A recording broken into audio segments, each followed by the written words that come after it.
Alhamdulillah al-Fattah, walhamdulillah al-Razzaq, walhamdulillah al-Jami', walhamdulillah alladhi rafa'a al-mu'minina bil-'ilm. Ashhadu an la ilaha illallah wa ashhadu anna Muhammadan 'abduhu wa rasuluh. Allahumma salli wa sallim wa barik ala sayyidil wujud, sayyidil kaunaini, sayyidina Muhammad wa ala alihi wa ashabihi wa li baitihi wa dzurriyyatihi ajma'in. Bapak, Ibu, Saudara yang dimuliakan Allah, mari kita mulai kajian ini dengan baca surah Al-Fatihah. Alhamdulillah. Ya, kenapa? Allahumma shalli ala sayyidina.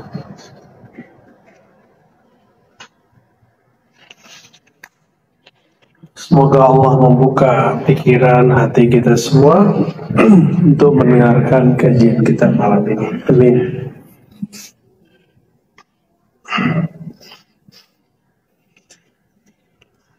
Hidung udah nggak tersumbat, tapi telinganya yang kesumbat karena ganti-ganti suhu ya. Jadi di telinga saya agak bengal. Alhamdulillah, kita akan membahas rukun iman yang ke-6. Dulu pernah kita bahas di bank Kepri ya, masih ingat ya? Tapi tahun berapa itu saya lupa. Di sini belum, ya betul. Ya, tapi di musola ya. Beriman kepada takdir atau qada dan qadar ya. Kita sekarang tinggalkan lafaz ini, kembali ke hadis. Dalam hadis ada dua versi hadis Abu Hurairah. Dalam riwayat Abu Hurairah, an tu'mina bil qadari kullih, engkau percaya kepada qadar. Qadar bahasa kita kadar, udah jadi bahasa kita. Apa arti kadar? Ukuran. Ya ini bawa aja. Ukuran itu satu atau lebih seharusnya. Kadar.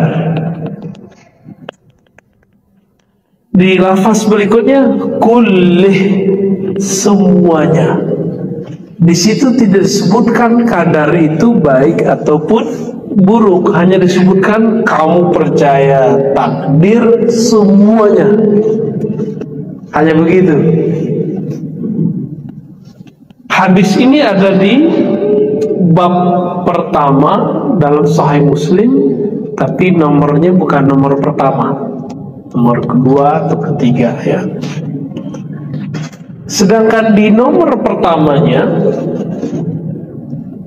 itu bukan dari Abu Hurairah. Jadi Abu Hurairah dengar Nabi percaya kepada takdir semua. Sahabat Nabi yang kedua, Abdullah bin Umar, mendengar dengan makna yang sama, tapi lafaz yang dia sampaikan beda dikit. An tu'mina bil qadari khairihi wa syarrih. Kamu percaya kepada takdir, apakah takdir itu ukurannya baik atau tidak baik. Tapi kata baik dan tidak baik tidak bertemu dalam hadis yang lain. Berarti itu apa? Pemahaman Abdullah bin Umar. Ini seni belajar hadis. Ini yang tidak dieksplor selama ini. Kok sampai di sekolah, sampai di madrasah diniyah, kajian kita di surau-surau, lafaznya lebih umum lagi, percaya kepada qada dan qadar. itu lafaznya nggak dari hadis Nabi. Boleh nggak? Boleh, tapi kurang afdol. Nah, jadi jangan disalahin ntar guru kita, guru ngaji di kampung-kampung, jangan disalahin. Ya, yang afdol bagaimana? Percaya kepada takdir semuanya, satu, atau percaya kepada takdir baik dan buruk. Udah gitu aja. Jangan dimasukkan kata qada, cukup kata qadar. Karena kata qadar itu langsung dari lafaz mulut Nabi Sallallahu Alaihi Wasallam. Dan di Quran qadran, ya, atau muqtadiran itu ada di Quran. Ukuran itu ada di Quran. Nah, sekarang kita cek apa arti qadar secara lebih luas. Tadi saya sudah sebut ukuran, apalagi nih. Kadar airnya kurang, berarti tadi apa? Ukuran airnya. Ada lagi nggak? Kadar. Berapa kadar suhu? Berarti hitungan tuh. Hitungan. Maka kata kadar, qadar itu artinya bukan hanya satu pilihan. Kadar itu atau qadar itu pilihan yang lebih dari satu.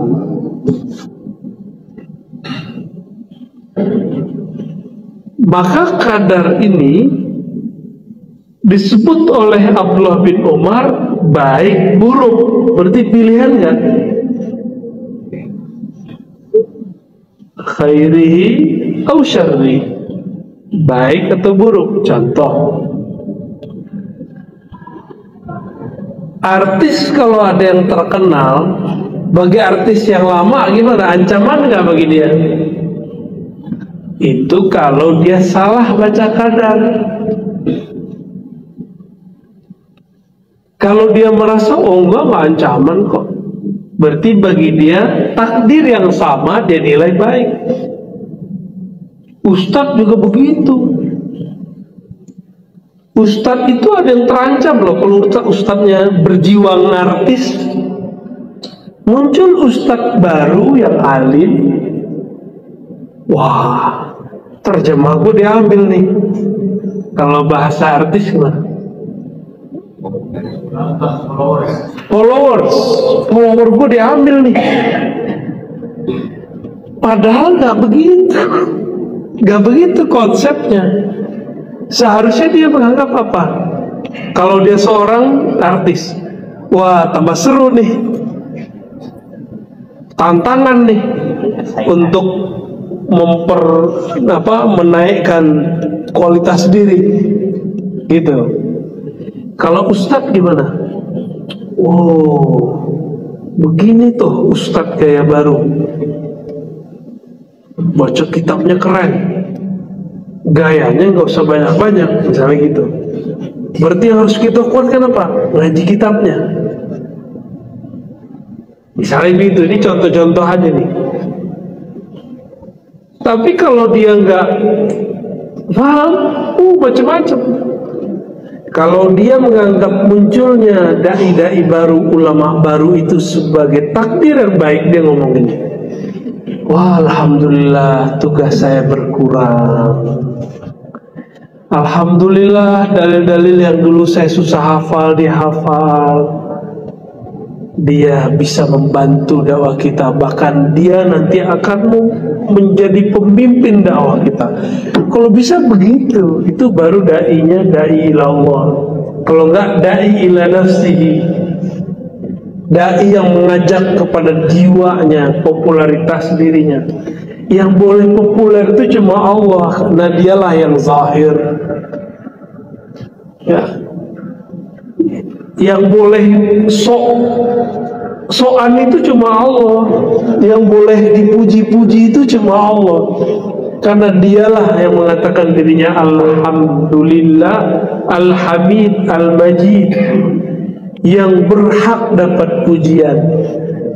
Maka kalau seorang dai, seorang artis, seorang seniman, seorang apapun dipuji, itu bukan pujian untuk dia, itu pujian terhadap anugerah Allah kepadanya. Berarti yang dipuji siapa? Allah. Cuma orang kadang lupa, mau ustaz aja bisa lupa. Dia dipuji, dikira dia yang terpuji.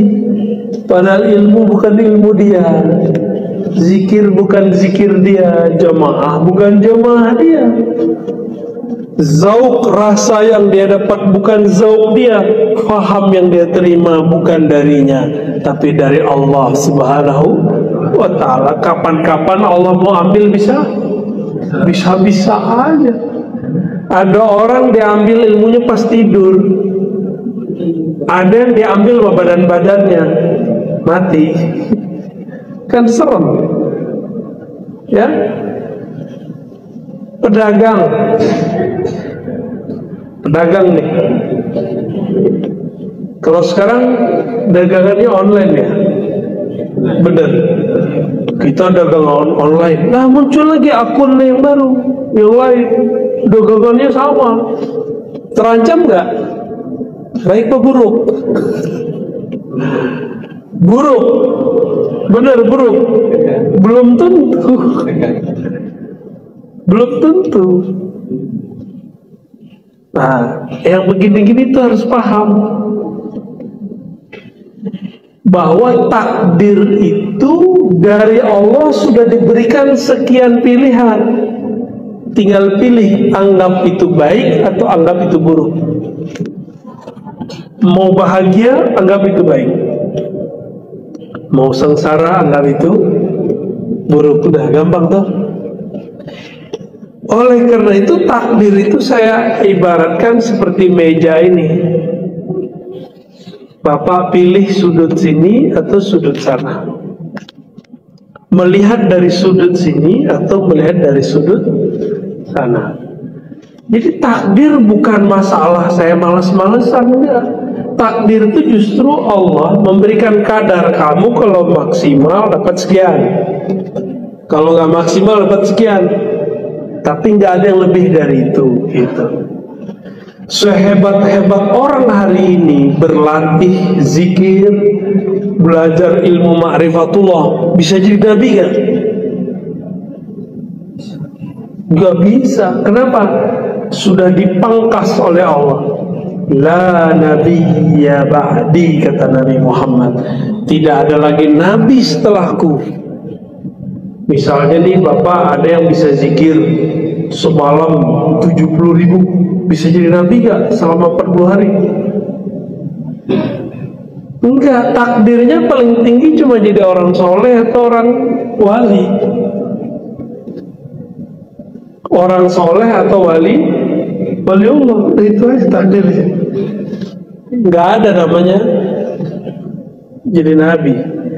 Hatta jika ada nabi turun di akhir zaman, pangkatnya bukan lagi pangkat kenabian. Dia seorang nabi, tapi pangkatnya tidak dipakaikan jabatan kenabiannya.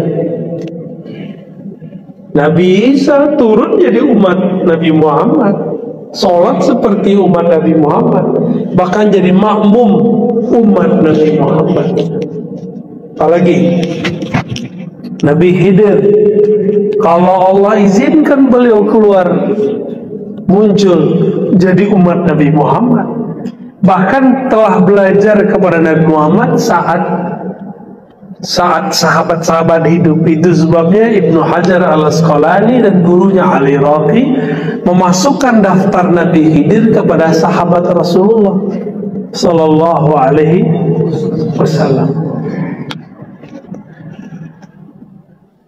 Takdir yang paling indah itu apa? Saya mau tanya nih. Apa takdir paling indah? Kawin? Bukan, belum tentu. Ada orang kawin cerai kok. Ada orang kawin tekar-tekar mulu kok. Apa takdir paling bagus?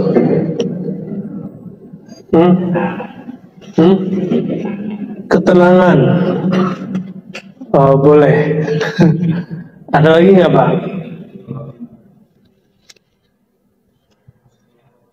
husnul khotimah, bagus. Apalagi?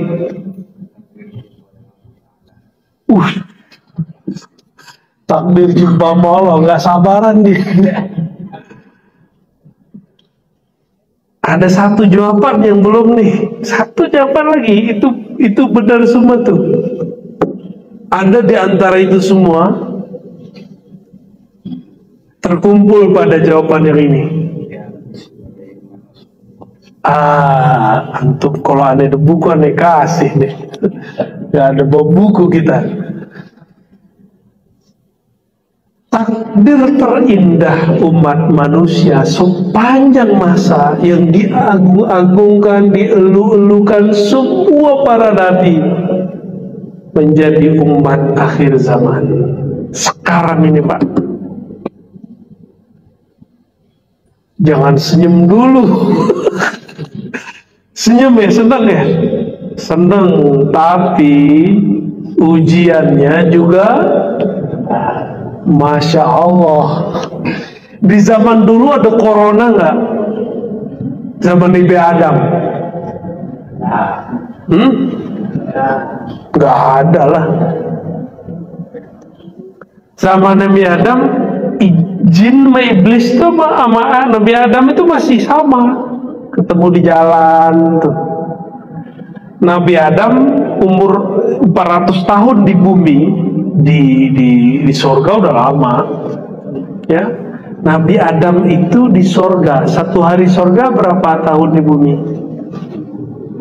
Antum lupakan bab ini ya, lupakan bab ini.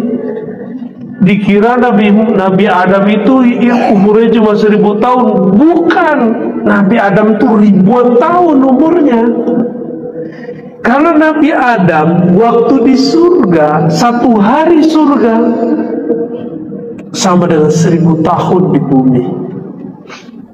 Nabi Adam udah berapa hari di surga? Berhari-hari. Jadi rektornya surga. SK-nya langsung dari Allah, surat Al-Baqarah itu. 30, 31, 32, 33 itu kan cerita tentang proses jadi rektor itu. belum apa-apa udah diangkat duluan tuh. Aku jadikan di muka bumi khalifah. Terus setelah itu diajarin. Habis itu diangkat. Anbihum, ajarkan para malaikat. Itu mahasiswanya Nabi Adam itu malaikat. Canggih ya? Tapi takdirnya yang kalau malaikat diajar tuh nggak berkembang. Maaf ya bro malaikat ya, kita bukan merendahkan malaikat. Malaikat tuh statis itu datar aja. Allah sudah skenariokan Nabi Adam turun ke bumi. Turun ke bumi, 400 tahun beliau di bumi, lahir anak namanya Syith. Nabi Syith diperintahkan di Nabi untuk berkeliling ke dunia memutus penglihatan manusia kepada jin. Makanya hari ini antum ada yang bisa lihat jin? Ada yang pakai celana jin? Ya, kenapa tidak bisa ngeliat jin? Itu dulu doa yang Allah kasih kepada Nabi Syith. Ini yang kemudian menutup alam jin. Kalau nggak tadi kita bisa lihat. Maka sekarang nggak usah belajar ilmu-ilmu gituan lagi. Udah ditutup kok. Ya. Kecuali antum seorang waliullah, nggak apa-apa. Berarti ada tugasnya. Kalau ada tugas, enak, ada yang jamin. Kalau nggak ada tugas, siapa yang jaga kita ketika kita berurusan dengan alam-alam begitu? Maka praktisi ruqyah, tolong hati-hati, bener ini alam berbahaya. Ya. Dari Nabi Adam sampai Nabi Isa, itu yang mereka omongkan cuma Muhammad umat Muhammad, Nabi Muhammad umat Muhammad. Udah gitu aja yang ngomongin, gak ada yang lain. Allah bertanya di surga, "Hei Adam, tahu dari mana engkau nama Muhammad?" Jawabannya apa? "Aku lihat namanya ada di aras engkau ya Allah." Kalau ada di aras, berarti penting nggak?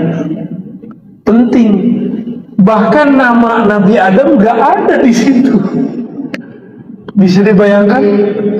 Nama Nabi Adam tidak ada di arsy Allah. Maka kemudian berselawatlah dia kepada Nabi Muhammad SAW. Allahumma salli ala Muhammad atau sallallahu ala Muhammad. Apa kata Allah? "Hei Adam," ini yang udah sering saya sampaikan supaya masuk ke hati, diulang-ulang. "Hei Adam, kalau bukan karena Muhammad aku tidak ciptakan engkau." Allah yang langsung ajarin. Maka Nabi Adam dicipta untuk Nabi Muhammad. Maka jangan pernah kemudian menyesali nasib kita, kenapa kita terusir dari surga ke bumi. Ada yang nyesal nggak? Ada yang nyala-nyalain Nabi Adam nggak? Ada ya? Wah, Israiliyat. Hanya kisah Israiliyat yang menyalahkan Nabi Adam dan Sayyidatuna Hawa. Itu emang ada. Buka Perjanjian Lama halaman pertama, itu isinya emang begitu. Menyalahkan Sayyidatuna Hawa, Eva. Ya, kita menyebutnya dalam tradisi hadis Israiliyat. Jadi ibu-ibu ini disalahin sama bapak di situ. Maka dikutuklah perempuan katanya dengan melahirkan dan haid. Jadi dalam Bible haid dan beranak itu kutukan. Di dalam Islam bukan. Di dalam Islam itu tugas dari Allah Subhanahu wa ta'ala untuk para ibu, supaya lahirin anak biar sampai di zaman umat Muhammad sallallahu alaihi wasallam. Nabi Adam begitu. Nabi yang paling fenomenal Nabi Ibrahim. Itu doa, Rabbana wa ba'ats fihim rasulan. Ya Allah, utuslah di kalangan mereka seorang rasul. Siapa rasul di situ? Nabi Muhammad. Tersebut namanya. Nabi Ibrahim punya anak Ishak, terus Yakub, terus sampai ke bawah nanti Nabi Musa. Apa kata Nabi Musa? "Ya Rabb, jadikan aku Nabi akhir zaman." Tapi takdirnya Nabi Musa jadi Nabi akhir zaman? Enggak. Nabi Musa itu dulu pernah ngomong begini ke Nabi Adam. Jadi Nabi Musa diperjalankan secara rohani ketemu Nabi Adam. Nabi Adam sudah wafat secara fisik, tapi ruhnya wafat enggak? Enggak. Apa kata Nabi Musa? "Anta alladhi akhrajtana minal jannah, akhrajtana wa zurriyatak minal jannah." Ente ya Nabi yang usir, yang menyebabkan kami terusir dari sorga. Dia lupa ini rektor surga ini, universitas sorga yang dulu ngajarin malaikat. Lupa Nabi Musa. Apa kata Nabi Adam? "Oh ini ya cucu saya Musa yang bisa ngomong dengan Allah langsung, tapi nggak mengerti takdir saya, yang mana Allah telah tetapkan di alam azali bahwa saya akan keluar dari dari surga." Bengong Nabi Musa. Maka kata Nabi, ya, dalam hadis Bukhari, "Fahajja," lalu menanglah hujahnya Adam ala Musa. terhadap Sayyidina Musa. Jadi nabi menabi itu saling sindir-sindir juga. Jangan antum kira nabi ketemu nabi biasa-biasa aja, sindir-sindir. Seru tuh kalau lihat nabi, wali ketemu wali itu sindir-sindiran. Tapi sindirnya ngelekit, sindirnya sindir ma'rifat. Nabi Musa bercerita tentang susahnya di bumi, takdir toh, takdir di ujung. Nabi Adam berbicara takdir di pangkal. Menangan mana? Yang di pangkal, karena dia tahu semua.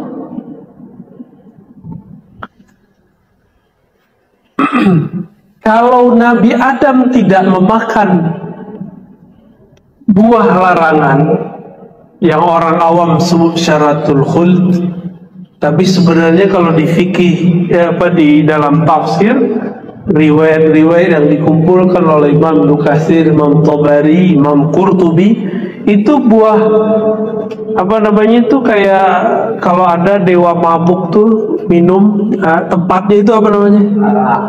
Bukan tempatnya. Bukan, dulu ada buah dijadiin tempat itu. Itu tuh labu. Itu labu, Pak. Riwayat kedua anggur, riwayat ketiga apel atau jenis timun. Yang paling mendekati itu apa? Labu. Itu ada, silakan cari tafsir Ibnu Katsir, ada ketemu. Kecuali yang terjemahan saya nggak tahu ya. Ada jilid pertama. Seandainya Nabi Adam dan Sayyidatuna Hawa tidak makan itu, nggak ada kita. Dari sebanyak pohon-pohon buah-buahan di surga, kan di surga boleh makan semua ya kak? Tapi Allah buat sekarang penasaran, karena sejarah surga sudah selesai di Nabi Adam. Nabi Adam sudah jadi rektor, ya, sudah ada yang kalah. Proses turunnya Nabi Adam ke bumi, kan takdirnya apa? Takdirnya Nabi Adam, Nabi Adam bakal turun ke bumi jadi pemimpin di bumi. Lalu bagaimana ceritanya supaya turun ke bumi? Dibuatlah skenario cerita Syajaratul Khuld. Maka adalah di situ buah, namanya buah labu itu. Ya mungkin nama antum ketulis kali di bijinya. Ya enggak? Pas dimakan, plok ada nama kita di situ. Makanya jangan macam-macam. Tubuh ini itu dulu bahan bakarnya, bukan bahan bakar ya, bahan bakunya bukan dari bumi ini murni. Tubuh kita, intisari dari tubuh ini dulu dari surga. Langsung Allah yang menciptakan Nabi Adam. Kemudian buah-buah yang ada di sana, termasuk buah labu tadi. Makanya antum nih, badan panas kasih labu Pak, sembuh insya Allah. Karena itu buah kita. Percaya nggak? Tinggal baca aja salawat. Allahumma sholli ala Sayyidina Adam, Allahumma sholli ala Sayyidina Muhammad. Makan, ya olah lah dengan cara yang bagus. Makan insya Allah turun panasnya. Ini dalilnya di mana? Bukan pakai dalil Pak, ini pakai uruf tradisi. Kalau ada anak kita sakit, kita lagi keluar kota, dicariin apa mamanya? Cariin baju, dipelukin di situ, diselimutin. Bau, bau bapak gua nih, sembuh dia, ya. Atau dikasih makanan favoritnya. Nah kita turun ke bumi karena itu. Benar gak? Tanya ke orang-orang ahli food combining, ahli makanan, itu menyejukkan perut. Dahsyat itu, ya. Itu bukan terjadi begitu saja. Supaya ada umat akhir zaman yang mukanya seperti orang-orang yang di hadapan saya ini, maka dibuatlah cerita kayak tadi. Seru nggak tuh ceritanya? Seru ya. Padahal udah tahu semua kan, cuma di mana clue-cluenya itu yang belum tahu. Apa kata Nabi Musa? Ya Rabb, tolong jadikan aku umat Muhammad. Karena nggak boleh jadi umat Nabi, udah jadi nabinya, jadi umatnya Muhammad. Jika demikian, maka takdir terindah dalam sejarah alam semesta adalah menjadi umat Nabi Muhammad sallallahu alaihi wasallam. Maka kita ini mau sholawat 1000 kali, 10.000 kali setiap hari, itu belum cukup untuk membalas Nabi Muhammad sallallahu alaihi wasallam. Enggak cukup. Antum berjuang sehari-hari untuk Nabi, enggak cukup. Air mengalir itu karena Nabi Muhammad, udara semuanya. Nah, meskipun demikian, semua ujian cobaan yang ada dari awal Nabi Adam sampai akhir zaman terkumpul di sini. Makanya saya tadi nanya, ada nggak corona di zaman Nabi Adam? Emang dulu ada berita? Corona ini kencangnya karena berita kan? Emang ada orang yang kena, tapi lebih kenceng lagi. Di Abu Dhabi pak nggak ada beritanya, Uni Emirat Arab nggak ada berita COVID. Orang COVID ada yang meninggal, tapi dianggap meninggal kayak biasa. Jadi negerinya tuh enak. Kita kemarin ketemu dengan orang yang kerja di sana, murid Habib Syekhon, namanya Habib Razi, namanya Razi juga, Habib Razi. Itu cerita kepada ini biar valid, dia kerja di sono. Apa kata dia? Di sana itu berita COVID tidak begitu, bahkan tidak ada. Satu lagi Yaman, Hadramaut. Di Hadramaut tuh kayak nggak ada berita COVID. Orang mati kena COVID ada pak. Berarti berita ini berpengaruh nggak kepada kondisi psikis kita? Berpengaruh. Jualan hancur, usaha mundur, kepala babak belur, dompet, waduh, lengkap sudah ya. Emang begitu pak. Tapi saya ingat-ingat ya, 2 tahun sebelum ini, 3 tahun sebelum ini, orang-orang kalau kita temui tetap aja ngomong dompet. Hidup susah Ustaz, susah Bu ya. Nggak ada corona, pada takut dia dimintain duit kali ya. Siapa juga yang mau minta ke dia, ya? Untuk apa dia ngeluh, mau nunjukin bahwa dia tuh susah ke orang. Jadi udahlah, pilih takdirnya. Sekarang corona udah nyebar di dunia. Pilih ngeluh atau sabar. Ada yang lebih canggih, ridho. Orang kalau ridho, nggak ada beban di pikirannya. Gimana? Kalau sabar ada batasnya. Syukur ada batasnya. Yang nggak ada sabar, nggak ada batasnya apa? Ridho. Ikhlas itu puncaknya pak. Puncaknya ridho ikhlas, namanya lepas semua udah. Ridho dulu. Coba mulai besok pagi, sebelum tidur lah ya, baca raditu billahi robba, aku ridho kepada Allah sebagai yang mengatur alam semesta. Udah ridho belum? Adakah terjadi di alam semesta satu biji zarah saja, atau satu gerak, atau satu mikroba, satu bakteri tercipta, terjadi bukan dengan izin Allah? Ada nggak? apakah corona ini terjadi dengan selain izin Allah atau dengan izin Allah? Berarti Allah sedang mentakdir kenapa hari ini corona berkembang. Allah lagi uji kita, nanggepinnya gimana? Pakai ridho, pakai sabar, pakai syukur, atau pakai ngeluh? Jika kita ngeluh, takdir corona jadi buruk. Jika kita nikmati saja takdir ini, kita ridhoi, corona pun tetap indah.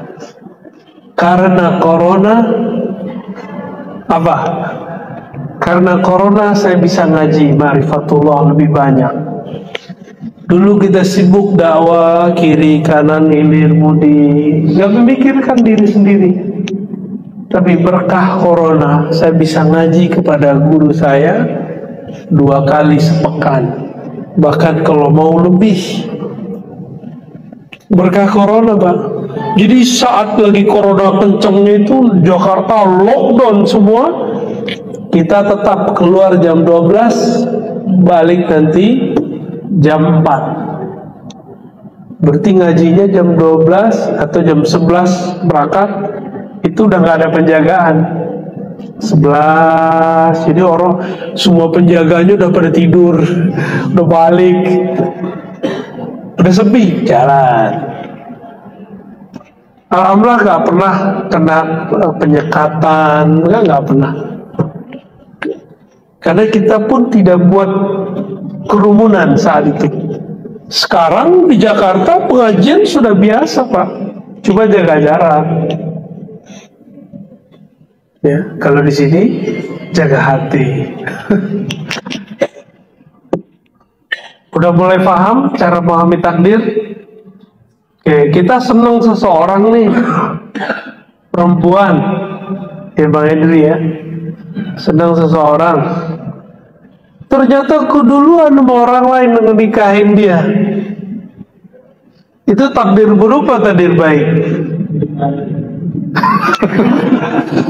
Kayaknya patah hati tuh. Takdir baik gitu. Agak lemas ya. Tapi kalau kamu bisa nikahin dia, takdir baik gitu. Beda bahasanya.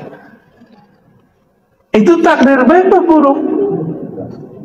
Baik, seandainya dia nikah sama kita, belum tentu kita bisa hidup seperti sekarang enaknya, kita santai. Siapa tahu kalau wajahnya agak charming dikit, biayamu wajahnya mahal, Pak. Ya, biasa-biasa aja lah, ya.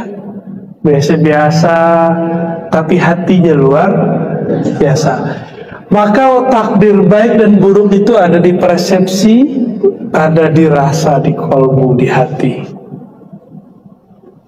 Maka hidupkan kolbu, buat paham pikiran, nanti kita akan menikmati semua takdir. Semua takdir. Orang nggak akan gampang ngata-ngatai, nggak gampang menghujat. Ini kan orang bingung menghujat siapa, menghujat Tuhan kafir, udah hujat aja siapa deh gitu. Dan begitu sekarang. Itu sebabnya orang-orang yang faham rukun 6 ini lidahnya jarang mencaci maki.